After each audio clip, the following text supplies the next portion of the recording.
Well, we're finally at the Carolina Cup, and I'm here with Rob Patton. He won the Midwest Championship Series last year on a Blk Box, and this is his brand newest board, and my brand newest board. We just paddled them for the first 2 minutes right now. About to bump each other. Rob, what do you think? Boy, I love it. It's a lot like my board last year, but I can already see it's got its own personality. He's really surged forward when you step forward in the cockpit.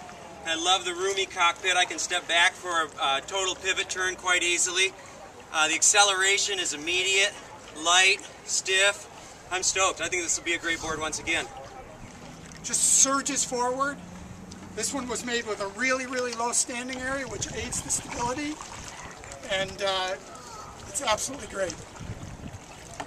Gary, have you tried going out and leaning hard on one of the rails and look for the foot steering? It'll catch at a certain point. It'll be kind of like this, and then just kind of lean one leg, like just shift your hip, yeah, and the board will instantly turn. So yeah, when you're in your race, if you ride this board in your race, you know, there's a lot of steering without you can maintain like a direct upper shaft and steer with your lower body on that board. Should be pretty easily. I tried it in the first 5 minutes I've been on it.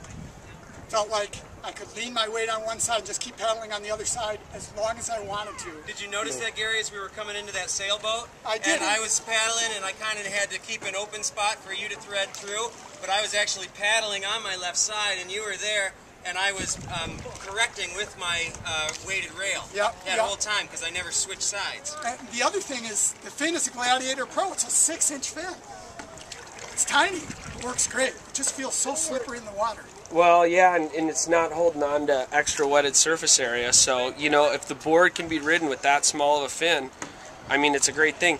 The thing that I'm kind of amazed by seeing it in the water right now, is that the release on that tail is really good. Like, it's close to where our pintails were, and that's what I was really striving to do, is get the speed of and the release of a pintail in a square tail design, and I think we got it. And you know, when you look at you on the board right now in the waterline, you'll see that the tail rocker is just slightly out of the water a little bit. Yeah. And as you go and as you accelerate, even when you pull back really hard on it, the release seems really clean.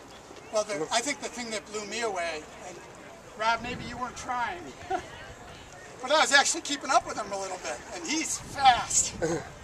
Now, do you notice how far the bow wave is back behind the nose, like how much it's slicing? Yes. And you're not seeing a bow wave until much further back than you would a regular board.